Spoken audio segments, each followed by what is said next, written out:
We're moving into the nuts and bolts of church planting. Takže teď se dostáváme skutečně k tomu jádru, k těm problémům při zakládání sboru. And I want to go through this quickly, not because it's not important, but because it's pretty self-explanatory. A tuhle část bych rád prošel poměrně rychle, ne protože není důležitá, ale protože si myslím, že to stačí pouze krátce zmínit a všichni to pochopíte. When I talk about marriage and church planting, what I'm basically saying is that you need to be on the same page with your partner if you're going to plant a church. Takže zaprvé tam máme manželství a zakládání sboru a to nejdůležitější je, aby oba manželé táhli za jeden provaz.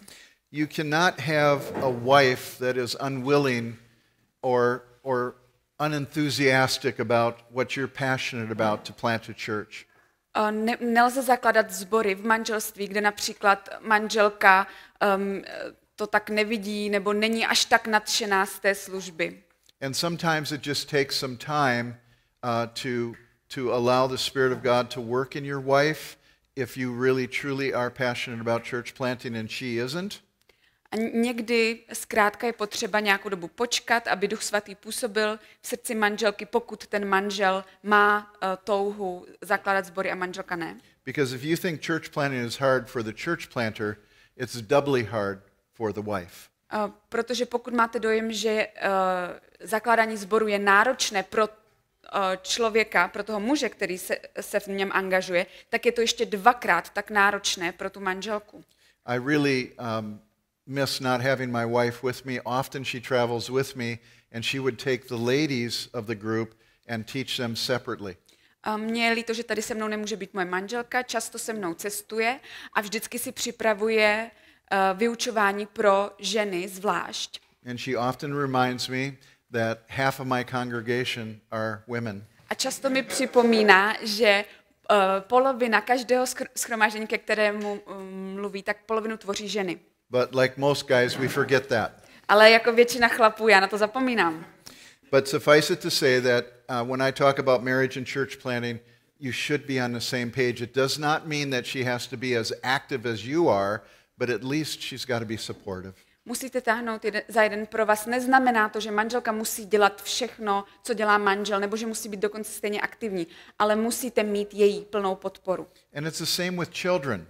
A to stejně platí o dětech. You know, you can't just demand your children, come with me, I'm leading you to a brand new city, you have no friends there, and, you know, you're leaving your friends behind, and maybe your cousins and your immediate family, and we're going to plant a church.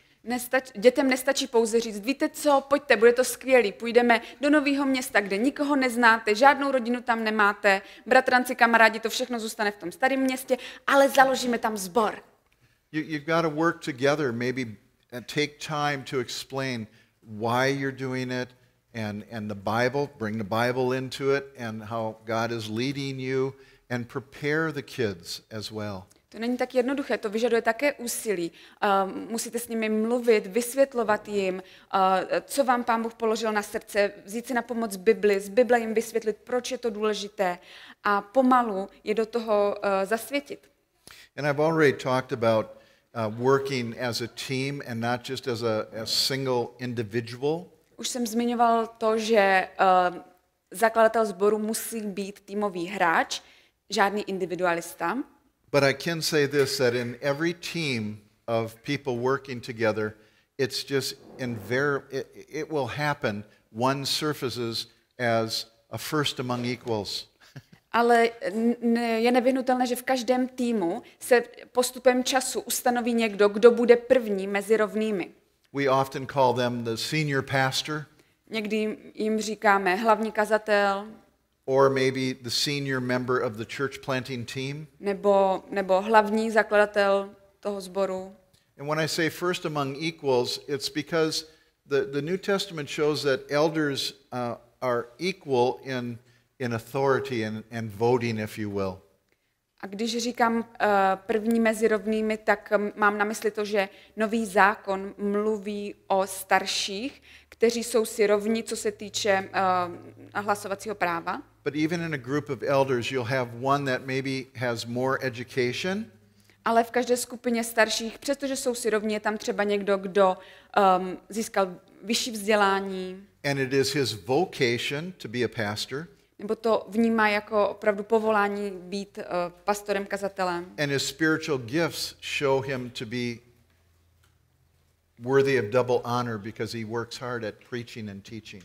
A že má skutečně to duchovní obdarování, které si zasluhuje dvojí úctu, protože se namáhá kázáním a vyučováním. It does not mean that he has more authority than the other elders. To neznamená, že má větší autoritu než ostatní starší. But it may mean that he is more visible than the other elders. Ale možná to bude znamenat, že na něj bude v úvozovkách víc vidět, než na ty ostatní starší. Because he's the one typically up every Sunday preaching. Protože třeba bude nejčastěji zakazatelnou. And he teaches Bible studies often.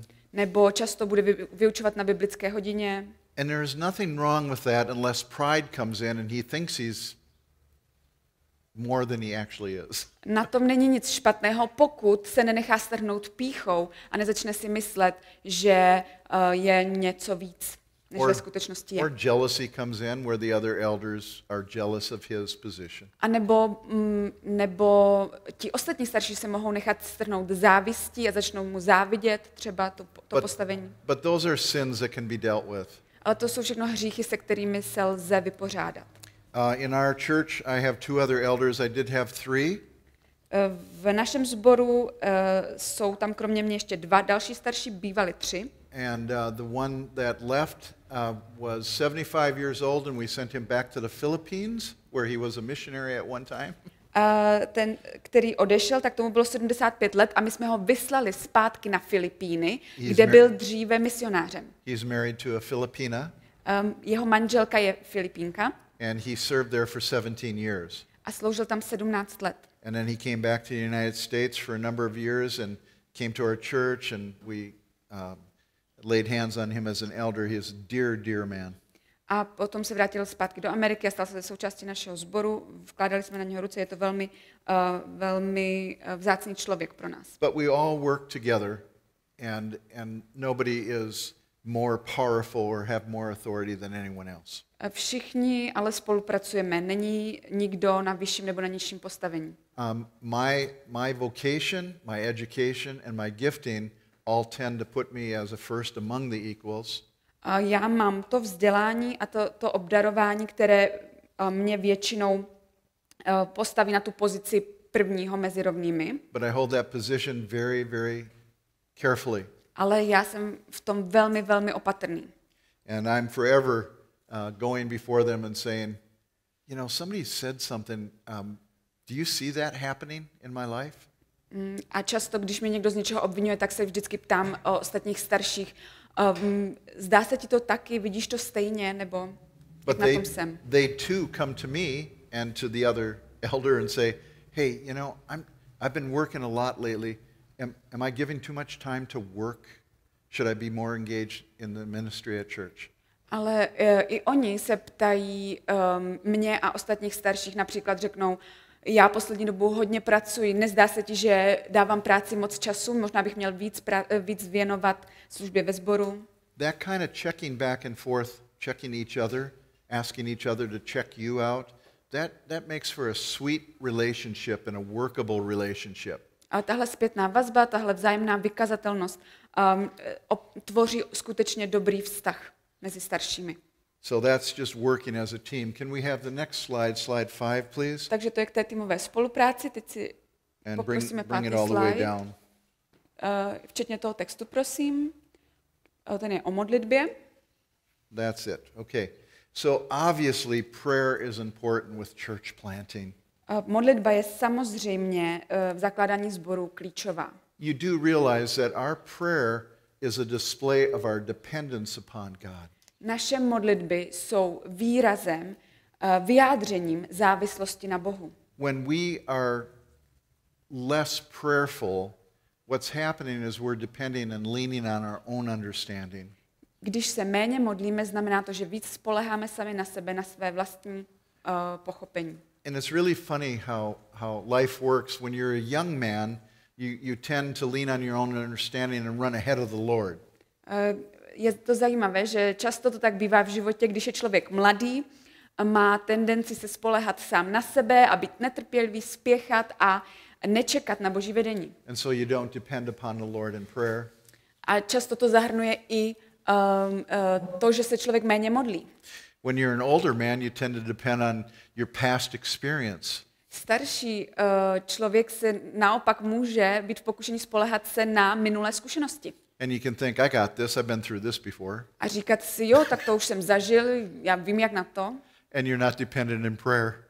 A znovu, i tenhle postoj bývá spojován s nedostatkem modlitby. So prayer shows our dependence upon God and our distrust of ourselves. Modlitba je výrazem naší závislosti na Bohu a takové nedůvěry vůči nám samotným. Okay, prayer should be specific. You remember me telling you that we had a prayer list when we started the church plant. Those were specific things that you could see when God answered the prayer. Modlitby by měly být konkrétní. Možná si vzpomenete, že jsem mluvil o tom seznamu věcí, za které jsme se modlili. To byly konkrétní věci a potom jsme viděli, jak na ně Pán Bůh konkrétně odpovídá. So I'll give you an example. You don't pray, oh God, please bless this church plant. Například špatná modlitba je taková příliš obecná. Pane Bože, smiluj se, požehnej nám tady to naše úsilí. That is a very general prayer request. To je naprosto úplně obecná žádost. But when we started meeting as a group that wanted to plant a church, we were 3 families and we met in the living room of one of the family's homes. Ale my, když jsme začali uvažovat o zakládání sboru, tak jsme byli 3 rodiny, které jsme se scházeli doma v obýváku. And when we got to be about 25 people, a když nás pak bylo už 25, we began to pray for a new place to meet. Tak jsme se začali modlit za nové místo, kde bychom se mohli We didn't shromažďovat. know where we were going to go, Nevěděli jsme, kde by to mělo být. but we prayed specifically, Lord, please lead us to a place where we can grow. It seems that we're getting too big for this living room. Ale začali jsme se konkrétně modlit, Pane Bože, prosím tě, přiveď nás na místo, kde se budeme moci scházet. A zdá se, že už jsme tenhle obývák přerostli. And he led us to like a retirement complex for retired people. A Pán Bůh nás vedl do areálu takového domova důchodců, řekněme. Is run by the Presbyterians. Jehož zřizovatelem byla presbyterní církev. And they had a beautiful conference room. Tam byla taková pěkná setkávací místnost. Audio, visual, everything was there. Bylo tam audiovizuální vybavení. Seating and everything. Pohodlné sezení. And we talked to the leadership of that group and they said, if you would offer to allow people that live in this complex to come to your services, you can have it for free. A my jsme se zeptali, jestli bychom se tam mohli scházet a oni nám řekli, víte co, když dovolíte, aby ti důchodci z našeho areálu mohli chodit na vaše shromáždění, tak se tady můžete scházet úplně zadarmo. So at that time we were about 35 people. A tenkrát nás bylo asi 35. We checked that off. That's a prayer request that's been A answered. tak jsme si tuhle modlitevní věc odškrtli, jsme si řekli, děkujeme, Pane Bože, to je výborný. It was a little complex because it was like a room like this, but back by that last window there was a wall that you could pull across. To like Okay, create extra space. to divide. So we had the nursery in the wall. The kids were in that wall. Bylo to trošku náročnější, protože vlastně vzadu v té místnosti bylo takové zasouvací dveře, podobně jako tady, a za nimi jsme měli besídku pro děti. But it wasn't soundproof. Ale bohužel to moc dobře netěsnilo zvuk. And one of the children would just go crazy and cry really loud. A takže když mělo jedno z dětí nějakou krizi, And the mother would be sitting here just tak very nervous. Tak bylo vidět, které mamince patří, protože ta maminka celá znervózněla. But that's all we had at that time, and so that's where we kept all the little ones. Ale holt jsme neměli žádný jiný prostor, takže prostě děti byly tam vzadu. So we grew from 35 to about 75 people. A na tomhle místě jsme dosáhli počtu asi 75 lidí. And the space was getting kind of tight. A už nám to místo zase začínalo být trochu malé.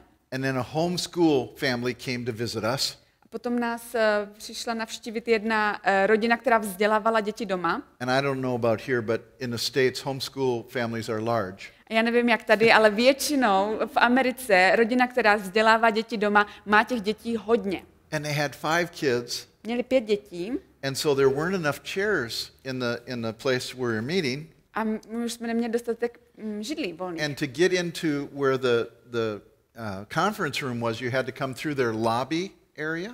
A navíc se do té naší setkávací místnosti vcházelo takovou vstupní halou. So 2 of the older boys in the family picked up one of the couches in the lobby area and brought it into the meeting room. A tak ti kluci z té rodiny prostě cestou skrz tu vstupní halu, tam prostě popadli nějaký křesílko, který tam bylo, protože už jsme neměli dost židlí, tak si ho přinesli do té setkávací místnosti. Well, that next week I got a letter from the leadership of the place we were meeting. No prostě příští týden mi přišel dopis od ředitele toho areálu. I still have it in my files. Ten jsem si založil. It was the politest letter kicking us out I've ever seen in my life. To byl ten nejzdvořilejší dopis, který se týkal vlastně našeho vyhazovu, jaký jsem kdy dostal. It said, "Dear Pastor Steve, Bylo tam něco jako, milý pastore Steve. we have noticed that your church has grown, Všimli jsme si, že početně rostete. and it may be time to find another location that can allow further growth." A zdá se, že by byl vhodný čas najít nějaké místo, kde byste mohli růst ještě více. It was so sweet, Bylo to velmi milé. but it was obvious they wanted us out. Ale bylo z toho naprosto jasné, že by byli rádi, kdyby jsme se už odklidili. So back onto the prayer list, and we said we'll move as soon as we can. Takže jsme si zase přidali tu položku na seznam věcí, za které jsme se modlili, další jako místo, potřebujeme větší a odpověděli jsme jim ano, jak to bude možné, tak se vystěhujeme. And during the year that we were meeting at that conference room, Ale během toho roku, kdy jsme se scházeli v setkávací místnosti toho domova důchodců, I drive past this university, sat high on a hill right in St. Paul. tak jsme na to místo jezdili kolem univerzity, která je na takovém kopci vedle města. And I thought that would be a great place to meet. A vždycky jsem si říkal, to by bylo super, kdybychom se mohli setkávat tam. So when we got the polite eviction notice, A když nás tedy tak jako zdvořile vypoklonkovali, we went to that place and talked to the manager of the complex. tak jsme se obrátili na správce té univerzitní budovy. She was a woman. A byla to jedna dáma. And at first when we were talking to her about using the premises on Sunday, they were closed on Sunday. A když jsme jí nejprve řekli, že bychom se tam rádi v neděli scházeli, tak ona říkala, no my máme v neděli zavřeno.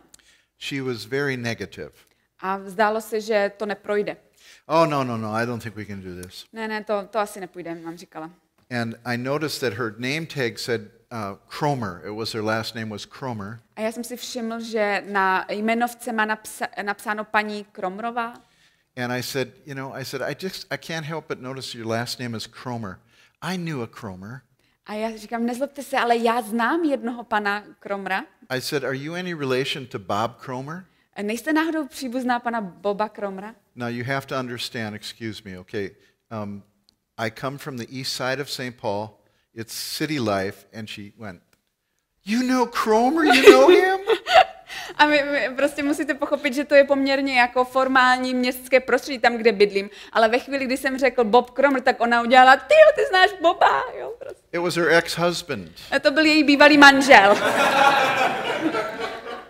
And the girl that he married after her a jeho současná manželka was a little Italian girl that used to be my dance partner before I got saved. A to byla taková malá Italka, se kterou jsem dřív tancovával, než jsem se obrátil. And we got talking, and it was fun talking with her. A jsme se úplně skvěle bavili. And she said, you're a non-profit. Are you a non-profit organization? I said, yes, we are. A ona se mě ptá, no počkej, tak jste nezisková organizace. A já říkám, jo, my jsme neziskovka. We can give you 20% off the normal rental fees. A ona říká, no tak to bychom vám mohli dát 20% slevu. She said, you can use the university for the auditorium to meet. Máme tady aulu nebo nějakou posluchárnu, můžete And if se you've tam got Sunday scházet. school, you can meet in the classrooms. Besídku si můžete tady udělat v nějaké třídě. Your parking is free in the parking lot. Parkovat můžete zadarmo na našem parkovišti. And then she told me how much it cost. A potom mi řekla, kolik to bude stát. We didn't anticipate that. We hadn't been paying anything. To jsme teda nečekali, protože v domově důchodců jsme neplatili nic. So I said, let me get back to you. Já říkám, víš co, tak to si budu muset promyslet. I went back and I told the people. Oznámil jsem to našemu shromáždění. And they said, we're just going to have to raise that money. A oni řekli, no tak to budeme muset vybrat ty peníze. We're getting evicted from here, so we got to go someplace, and God has answered our prayer, so he'll provide the money. Tak tady už nás nechtějí, hledáme jiné místo, tady by nás chtěli, tak Pán Bůh nám ty peníze snad dá. And so that was our next answer to prayer. A to byla další odpověď na modlitby. Okay. So make your prayer requests specific so you know when they're answered. Znamená, modlete se konkrétně, abyste věděli, když Pán na ty modlitby odpoví. This is good for your own personal prayer life as well. A to je dobré i pro váš osobní modlitební život. Okay. If the church planter doesn't pray or he's unable to have a prayer support, you won't go very far as a church planter. Pokud se ten, kdo zakládá sbory, nemodlí, nebo pokud nemá žádnou modlitební podporu, tak si buďte jistí, že to daleko nedotáhne. And people ask me, how come when I begin to pray, I become so distracted, so many things come into my mind. A lidé se mě ptají, prosím tě, čím to je, že když se chci začít modlit, tak zrovna mě napadají všechny jiné možné věci, že se nedokážu soustředit. And I said, well, prayer is warfare. No, já říkám, protože je to duchovní bitva. Prayer is work. Je to náročná práce. It's not you pray when you feel like praying. To není nějaký takový něco, co stihnete, když zrovna máte dobrý pocit, nebo... It's hard work. Ne, to je opravdu velmi náročné. I never forget reading an article by John Piper. Nikdy nezapomenu na článek, který jsem četl od Johna Pipera. And he said, why is it when I sit down to pray at my desk? A on tam taky psal, čím to je, že vždycky, když si sednu ke stolu a chci se modlit, I've got my list of prayer requests and I begin to pray. Mám seznam věcí, za které se chci pomodlit. Začnu. And pretty soon I'm looking out my window. A není ani 5 minut, koukám už z okna. And I notice that there's dust on the blind. A taky si všimnu, že na žaluzích se nám usazuje prach. And I'm wondering, why is there more dust on this blind and not on that one? A říkám si, čím to, že na téhle žaluzí se usazuje víc prachu, než na tady téhle. And he said, all of a sudden I say, oh Lord, please forgive me. A pak najednou říkám, Pane, prosím tě, odpust mi. I was just talking with you. Já jsem s tebou mluvila, najednou už nedávám pozor. Well, it's really true that prayer is warfare. It takes hard work and concentration. Je to pravda.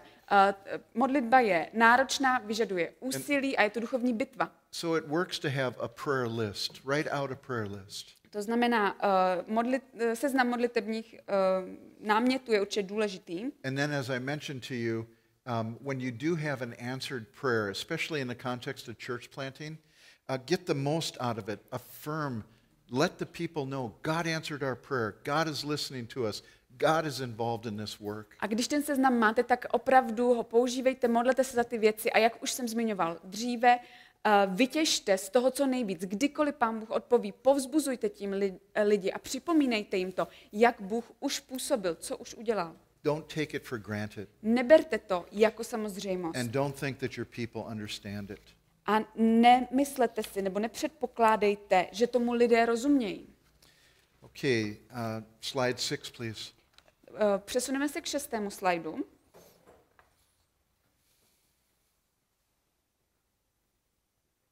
I'm going to skip a number of these topics here. Tady pár věcí přeskočím. But these are typical obstacles to church planting. Ale tohle jsou takové typické překážky při zakládání sboru. Pragmatic practices or pragmatic methodologies. Za prvé tam máme pragmatické praktiky nebo metodologie. church growth, the church growth movement.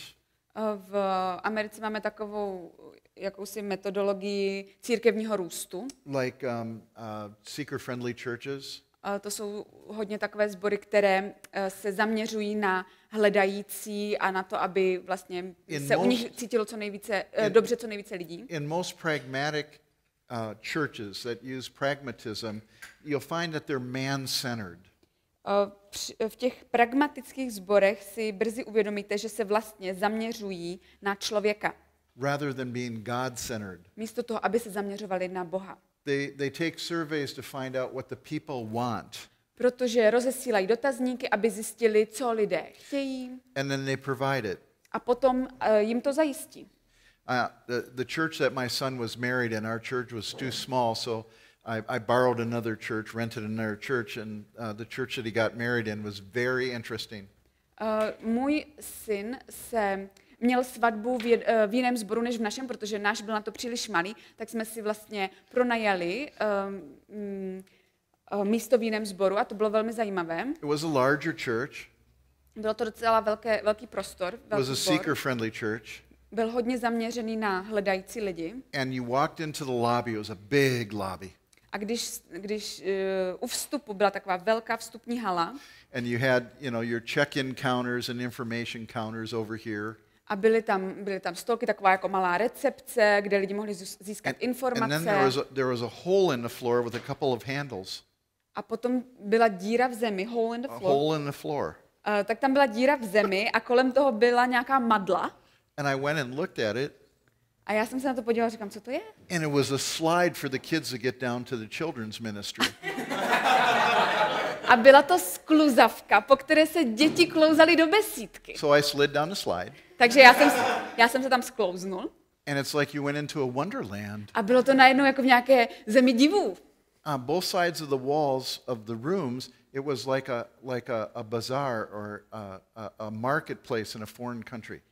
Bylo to jako kdyby se člověk ocitnul na nějakém cizokrajném tržišti. All sorts of beautiful colors. Různé barvy, nádherné. And then I went into where the kids meet in their little auditorium. A tak jsem šel dál do té setkávací místnosti pro děti. And there was part of a Volkswagen bug coming out of the wall. Volkswagen, the small little Volkswagen. Aha. Part of it was coming out of the wall. Aha. A byla tam maketa, brouka, Volkswagen brouka, která trčela ze zdi. And they had couches that they'd sit on and listen. A měli tam sedačky pro děti. And I thought, wow, who wouldn't want to come to Sunday school? A já jsem si říkal, každý dítě se musí chtít chodit přece. But the sad thing is they really didn't teach God's word in the Sunday school. Ale smutné bylo, že oni ty děti moc nevyučovali Boží slovo. It was more babysitting and so forth. Bylo to spíš takové hlídání dětí. But see, one of the philosophies that church operated under was they wanted young families to come, and so they did that so that the young families would bring their children. Ale ten sbor to dělal protože chtěli, aby k nim chodili mladé rodiny s malými dětmi. A proto, aby jakoby jim zajistili zázemí, tak pro ně měli připravené takové místo. Sadly, a lot of these things that North America practices and then exports, okay? Je velmi smutné, že spoustu těchto věcí, které najdete v Severní Americe, potom najdete i jinde po světě, protože Amerika má tendenci tyhle nápady exportovat. It actually came from the mission field originally. It did? Yes. Aha. A tohle přišlo původně vlastně z misijního pole, tenhle nápad. Like the church growth movement. A podobně jako ten church growth movement, což je to hnutí církevního růstu. That came from a man named McGavran. To založil ho pán, který se jmenoval McGavran. And he started the church growth movement out of Fuller Theological Seminary in California. A on to hnutí církevního růstu založil na Fullerově teologickém semináři. It was a missionary from India, and he some other countries, and he returned home in 1957 from the mission field. Byl misionářem v Indii a když se v roce 1957 vrátil z misijního pole, and he established the Institute of Church Growth. Tak založil Institut církevního růstu. And his counterparts, his ideas have been reinterpreted and sometimes completely reinvented. A tohle vlastně dalo podnět ke vzniku tady tohohle hnutí. And so they spun out churches like the Crystal Cathedral. A na tomhle principu jsou založeny sbory jako Crystal Cathedral, což by byla nějaká křišťálová You might katedrála. not be familiar with that, but how about Willow Creek? Have you ever heard of Bill Hybels? Ten možná neznáte, ale Willow Creek je třeba takový trošku známější, který řídí what's his name? Sorry. Bill Hybels, Jo, Willow Creek. Bill Hybels, jestli Yep. jste o něm někdy slyšeli, ten je trochu známější. This is an article that I pulled from a magazine in 2007. V roce 2007 jsem se dočetl v časopise toto. It's based on a study of Willow Creek done by the staff at Willow Creek. Ten článek hovořil o takové studii výzkumné, která probíhala tady v tomhle sboru, který se jmenuje Willow Creek. Bill Hybels and Willow Creek are like the origin of the seeker-friendly church model. A tenhle sbor je vlastně takovým prvopočátkem té metodologie nebo toho modelu sboru, které se zaměřují na hledající a snaží se co nejvíc víc vstříc nevěřícím lidem. The article says that Bill Hybels and others have been telling us for decades to throw out everything that we have previously thought and been taught about church growth. A v tom článku se psalo, že Bill Hybels a jemu podobní nás už celá desetiletí učí, abychom ze sboru vyhodili všechno, co tam dřív bývalo. And replace it with this new paradigm of doing church. Abychom to nahradili novými metodami budování církve. There was a de-emphasis on taking personal responsibility for Bible study. Bill Hybels odrazoval lidi od osobního studia Bible. And a real emphasis on felt needs of the people. Ale naopak kladl důraz na naplňování nějakých domnělých potřeb těch lidí. And so the felt needs were what drove the programs that the church developed. A proto všechny programy v tom sboru se řídily těmihle potřebami lidí, o které oni stáli, aby tam chodili. And their target audience were unbelievers. Cílovou skupinou těchto sborů byli nevěřící. And so they asked the people that came to church to please come on Wednesday night so that they could have seeker services on Sunday. A všichni lidi, kteří už byli v tom sboru věřící, tak těm říkali, přijďte ve středu večer a budeme mít program pro vás a v neděli ráno je to pro nevěřící. And it was the size of the crowd rather than the depth of the heart that determined success. A v těchto sborech se úspěch určoval počtem lidí, ne hloubkou nebo velikostí duchovního růstu. All about the numbers. Všechno to bylo pouze o číslech. Thousands of pastors hung on every word that emanated from the lips of church growth experts. A bohužel tisíce pastorů spoléhalo na slova tady těch expertů, odborníků na církevní růst. Forget what people need, give them what they want. Kteří říkali, zapomeňte na to, co lidé potřebují, dejte jim to, co chtějí, nebo co si myslí, že chtějí. Now the sad thing is that it works. Bohužel ta smutná věc na tom je to, že to funguje. If you're going for numbers, you will have numbers of people. Pokud vám jde o čísla, tak je můžete získat. But all that changed recently with the writing of this paper. Ale to se nedávno změnilo, tady i taky tímhle článkem mimo jiné. It's a result of a multi-year study on the effectiveness of their programs and the philosophy of their ministry. Protože vlastně tam se pojednávala efektivita jejich úspěšnosti té služby. They turned it into a book if you want to buy it, but I wouldn't buy it. Potom z toho udělali takovou knihu, kterou si můžete i koupit, ale já bych ji nedoporučoval. It's called Reveal, Where Are You? Jmenuje se to Reveal, Where Are You, jakoby ukažte se, kde jste. And Bill Hybels himself called the discovery earth-shaking. A Bill Hybels sám o tom řekl, že ten objev je jako naprosto, jak bych to řekla? Startling, shocking. Šokující. Yeah, shocking. Okay, and why would he say that? It's because the experts were wrong. A řekl to proto, že z té studie vyšlo najevo, že odborníci se mýlili. Now remember, it's the staff of Willow Creek that has written this report. Tuhle souhrnnou zprávu napsali samotní ti pracovníci toho sboru Willow Creek. And they said what they have been doing for these many years and what they have taught millions of others to do is not producing solid disciples of Jesus Christ. A na základě té studie oni museli uznat, že to, co celé ty desetiletí dělali a to, co podporovali, tak se ukázalo, že ve skutečnosti neprodukuje žádné učedníky Ježíše Krista. Numbers it has created, but not disciples. Ty davy rostou početně, ale davy učedníků nerostou. In the report they said, we made a mistake. A v té souhrnné zprávě nakonec píšou, udělali jsme chybu. What we should have done when people crossed the line of faith and became Christians, když lidé se obrátili z nevěřících a stali se křesťany, tak jsme měli udělat něco jiného. we should have started telling people and teaching people that they have to take personal responsibility to become self-feeders, reading the word for themselves and growing. Měli jsme je začít vyučovat, že jsou sami zodpovědní za svůj duchovní růst, za to, aby se duchovně sytili z Božího slova. We should have taught people how to read their Bible between services. Měli jsme je učit, jak číst písmo sami doma, ve svém volném čase, nejenom ve shromáždění. And how to have spiritual practices or disciplines much more aggressively on their own. Měli jsme je učit, aby oni sami rostli v duchovních disciplínách. So, the foundation of thousands of American churches is now discovering that their foundation is mere sand. Takže tisíce sborů, které byly ve Spojených státech založeny na tomto principu, si najednou uvědomilo, že vlastně staví na písku. The extent of this error defies measurement. A škody, které tohle hnutí napáchalo, nelze vůbec změřit.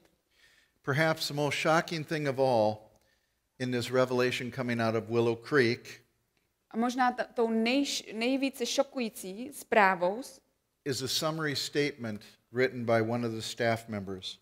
je takové shrnutí, které napsal jeden z jejich zaměstnanců.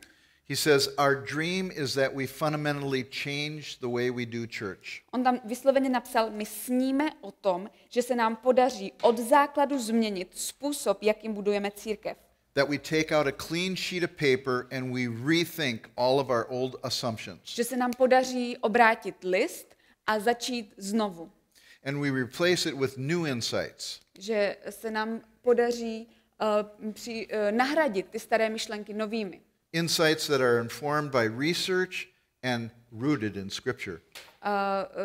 Myšlenkami, které jsou podporovány výzkumem, ale také zakořeněny v písmu.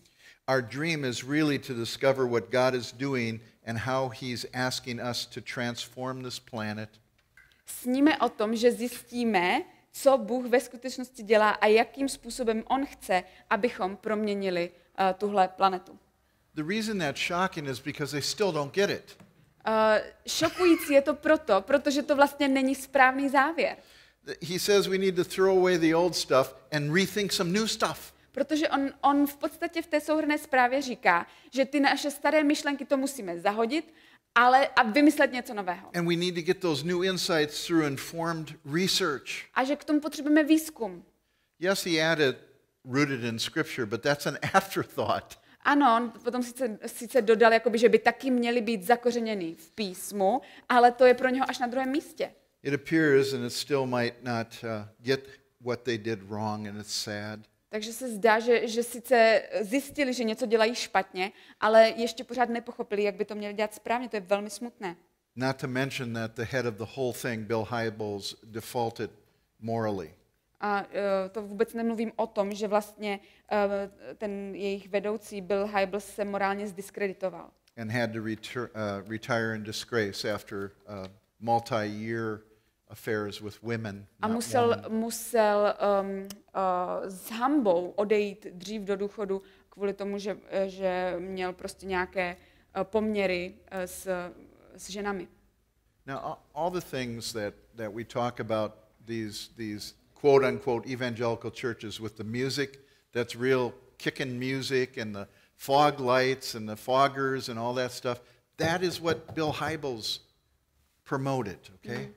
Ale tady tenhle člověk může za to, že prostě po celých Spojených státech se stalo v podstatě normou, že prostě sbor musí mít prostě údernou hudbu, světla, kouřový tam přístroj. And the monster that he created, even though in 2007 the very guys that created that monster said this is wrong, it's still going on. A bohužel i poté, co vlastně vyšlo najevo, že to nefunguje, že vlastně, i poté, co oni sami došli k závěru, že to nebylo správné, tak tenhle trend pořád pokračuje.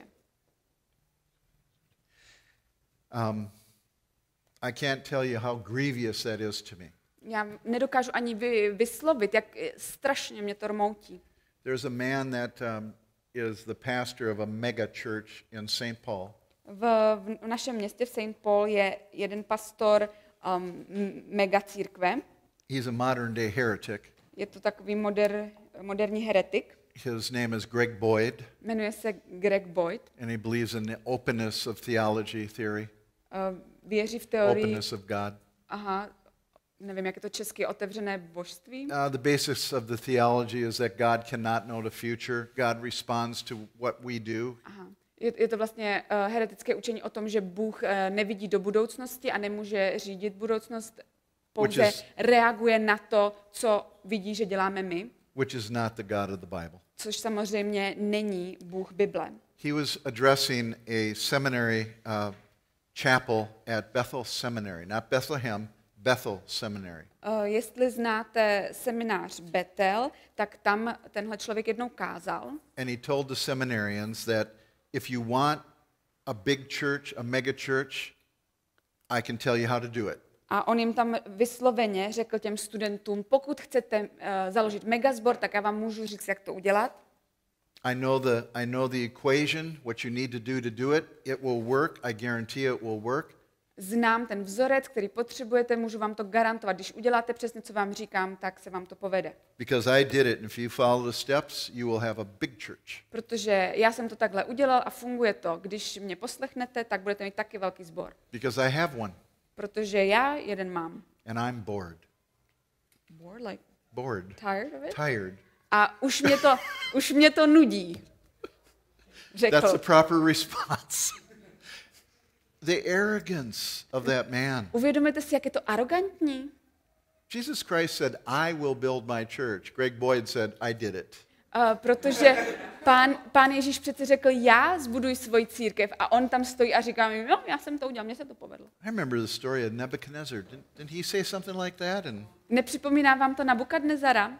7 years, right? 7 years eating grass. On řekl něco podobného a potom 7 let jedl trávu a žil jako zvíře. These men who think that they know best have destroyed thousands of churches. And I'm not kidding when I say thousands of churches. A tihle lidé, kteří takto mluví, vůbec nepřeháním, když řeknu, že zničili tisíce sborů. Well, I want to skip to the next slide, and that would be slide, I don't even think you have that. What's the last slide in this deck? A teď bych rád překročil k dalšímu slajdu. Too mission oriented.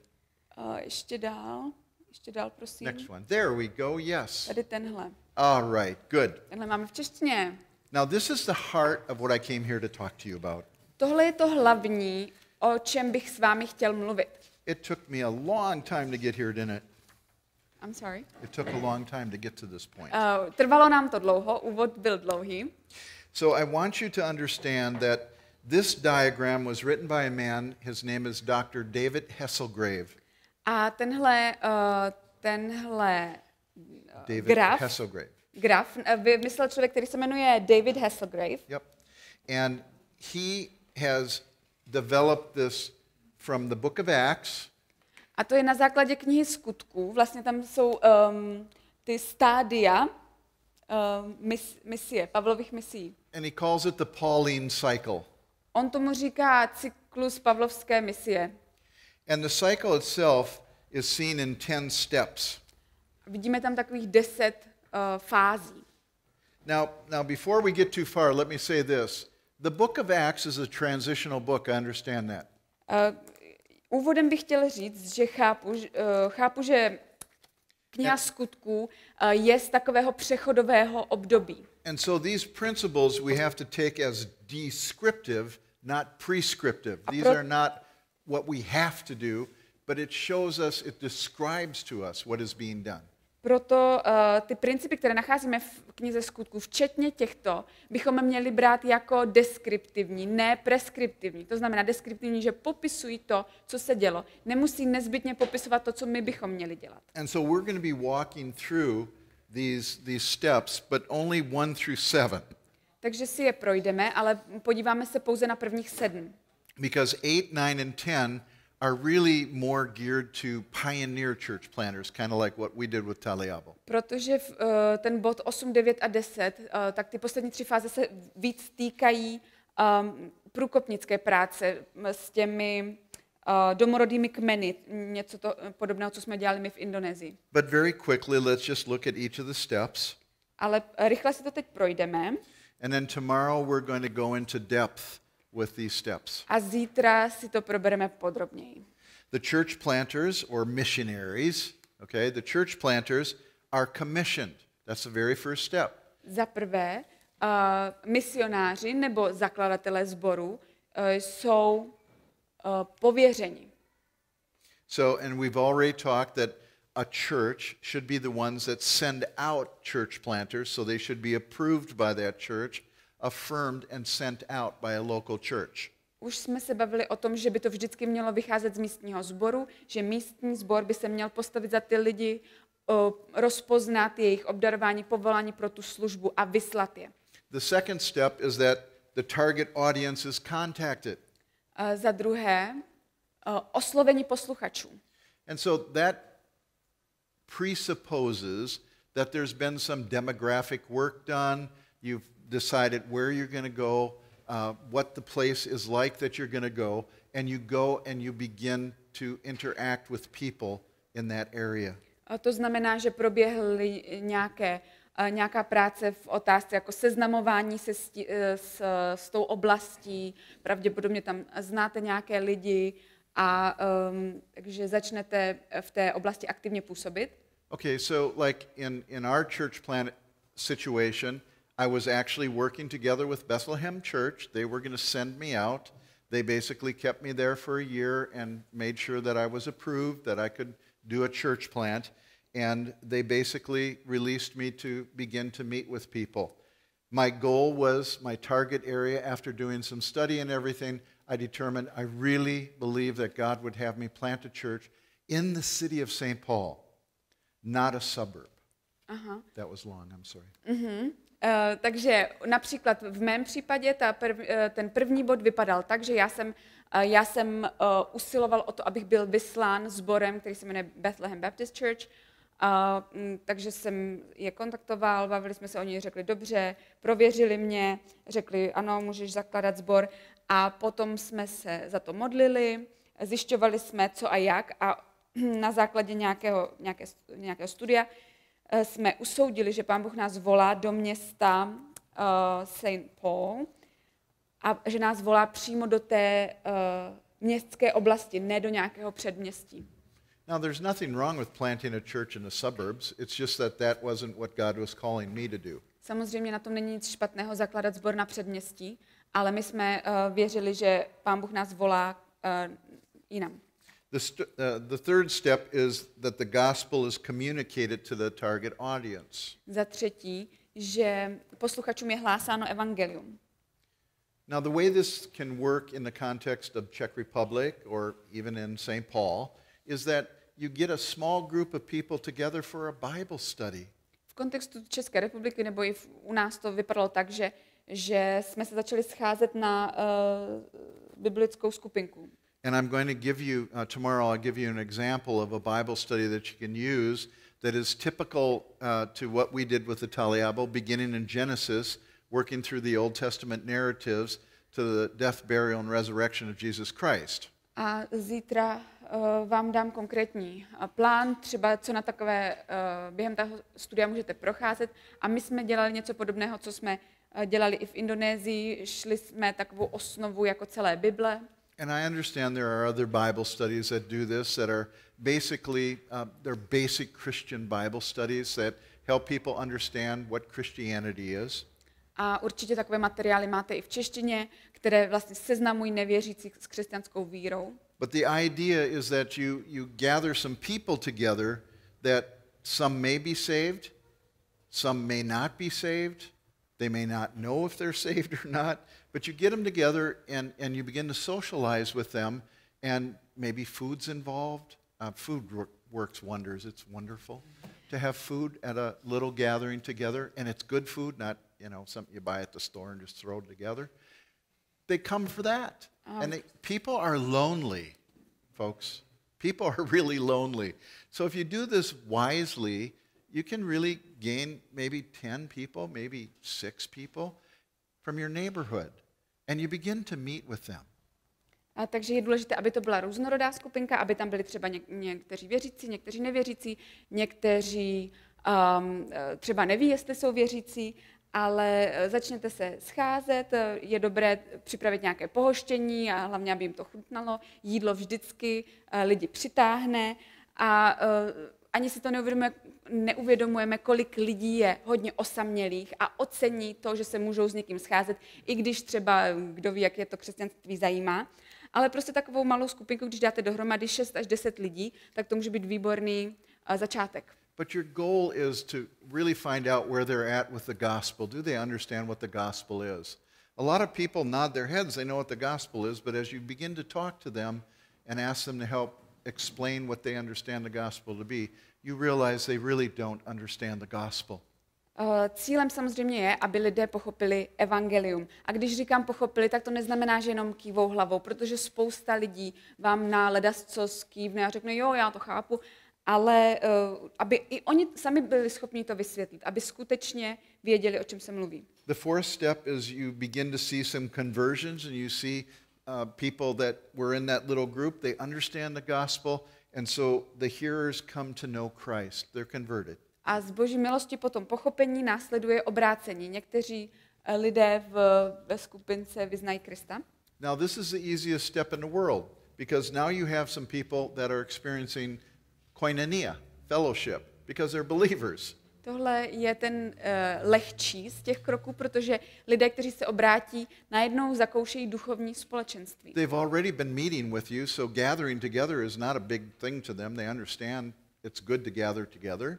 A protože už na ty skupinky chodí, tak to pro ně není náročné. Chápou, že je potřeba se setkávat. But you're wanting to plant a church. Ale vám jde o založení sboru. And so you begin to gather together on Sunday evening. A proto posunete setkávání na neděli večer. Just a suggestion. Jenom takový návrh, jestli bychom se mohli setkávat v neděli večer. You're not a church yet. Nejste ještě církev. But you're gathering together on Sunday. Ale už se scházíte v neděli. A Sunday evening is a good time to gather together because people from other churches that aren't preaching the gospel may come, and they're more likely to come on Saturday evening because they won't miss their church service then. A neděle večer je vhodný čas, protože možná i někteří lidé z jiných sborů, kde se třeba nekáže evangelium, budou chtít přijít k vám, si vás poslechnout, je to zajímá, ale nechtějí ráno vynechat vlastní shromáždění, tak se jim vlastně hodí, že vy to pořádáte večer. We met for an entire year on Sunday evenings. My jsme celý rok dělali shromáždění v neděli večer. About 6 months into that, we began taking a collection. A po 6 měsících jsme začali vybírat sbírku. And we had a very loose form of worship together. We would pray, we'd open up in prayer, we'd have a little bit of music, then we'd pray again, do a scripture reading, then I would teach, then we'd have a closing song, and then we'd hang around and eat together. Bylo to poměrně taková neformální liturgie, řekli bychom, na začátek jsme se pomodlili, pak jsme něco zaspívali, četli jsme písmo, já jsem kázal, a potom jsme zaspívali na závěr ještě jednu píseň a pak jsme se najedli společně, tak bavili jsme se, bylo to neformální. And about 6 months into it, we said, we're going to start taking a collection for those of you that want to participate. There's no pressure to do this, but we organized ourselves and we filed for non-profit status, so we can give you a tax-deductible receipt for any donations that you give to our group. You could give them the receipt? Yeah, receipt, because we were an organization now. Aha, jo. A asi po 6 měsících jsme řekli, že začneme vybírat peníze, jako kdo by chtěl přispět, žádný tlak, nikoho jsme nenutili, ale prostě kdyby někdo cítil, že chce přispět, tak může, protože jsme v tu dobu už se stali neziskovou organizací, to znamená, že jsme jim mohli dát, jakoby mohli tím darem získat slevu na daních. And we were teaching them through the book of Titus. I thought that was a great book to help them understand what a new church looks like. A tenkrát jsem vyučoval list Titovi, protože mi přišlo, že to je vhodná část Bible, která začínajícímu sboru pomůže. And we were, of course, always encouraging them and telling them, we believe God's calling us to plant a church. We would like to become a full-blown church. Right now, we're just kind of a Bible study together. We're enjoying worship together, but we would like to actually become a church. A celou tu dobu jsme je povzbuzovali a říkali jsme jim, že bychom se rádi stali oficiální církví, zatím jsme jenom taková biblická skupinka, ale chceme založit sbor, chceme být uznáni jako církevní shromáždění. So after a year of meeting on Sunday evenings, we kind of decided, let's start meeting Sunday morning. A po roce jsme teda rozhodli, že se začneme scházet v neděli ráno. And again, it was very open-handed. We said, we know some of you are not going to be able to come, and we're sorry about that, but we really need to begin meeting on Sunday morning. And it just so happened that it was right in conjunction with when we started meeting at that university auditorium. A bylo to opět neformální, řekli jsme jako, víte, my víme, že někomu se to třeba nebude hodit, že nebudete moc docházet, my tomu rozumíme, ale prostě chceme udělat tu změnu, chceme se začít scházet v neděli ráno a naštěstí se to tak dobře sešlo, že ta změna času přišla s tím, když jsme se přestěhovali na tu univerzitu. So we chose a name together, Beacon of Hope, and we began meeting as a church on Sunday morning, and then we did an orientation for membership, and we installed some members and had members first time. Takže jsme se začali scházet na té univerzitě, dali jsme si název jako církev a začali jsme mít vyučování pro nové členy a potom jsme ustanovili první členy. Embarrassing thing happened. A stala se taková ošemetná chůva. So it was an auditorium, so the seats kind of came down like this, and then the stage was at the front. Byla to univerzitní posluchárna, takže si dokážete představit, že tam ta sedadla byla tak jako ve svahu. And I told you that, we were about 75 people. A bylo nás tam asi 75. And so I got up there, and I'm all excited because we're going to bring them into membership, right? You were to install new members? Yeah, we're installing new members. A já jsem si stoupnul za kazatelnu, byl jsem celý nadšený, protože jsme zrovna přijímali nové členy. So I had a list of the names that were going to be members. A měl jsem tam seznam lidí, které jsme chtěli přijmout za členy. And I said, when I call your name, please come forward. A řekl jsem, až vás zavolám, přijďte dopředu. Well, when I got done, everybody had come forward except for one couple that was visiting. A když jsem to celé přečetl, tak už tam stáli úplně všichni, kdo tam seděli a zůstal sedět jenom jeden pár, který u nás byl zrovna na návštěvě. So we prayed over the new members and I ran up to that couple and I said, I am so sorry. Takže jsme se pomodlili za nové členy a pak já jsem běžel za těmi lidmi a říkám jim, moc se omlouvám, to jsem nechtěl. They became members the next time around, but oni se potom taky stali členy, takže to bylo dobrý. But they were just visiting for the first time. It was so embarrassing. Ale byli tam poprvé, tak to bylo opravdu trapné, že jsme je tam nechali tak sedět. Just one more embarrassing thing. It's good for you to hear these things because we all make mistakes, right? Ještě jeden takový osobní trapas vám můžu říct, to vás jistě povzbudí, abyste si uvědomili, že všichni děláme chyby. One time we passed out communion, we ran out of communion elements. Jednou jsme rozdávali večeři Páně a došel nám chleba a víno. So the men that were passing out communion did not take communion. To znamená, že ti bratři, kteří sloužili, tak si prostě nevzali. So they're all good problems, but they're embarrassing, right? To jsou v podstatě hezké problémy, hezké starosti, ale je to trošku trapné, když k tomu So now we're rolling. We're actually a church. Is there time? Is there a time limit? Uh-huh. Oh, it's 5:30, right? Right there? 15. Oh, okay. I don't use that 24 hours.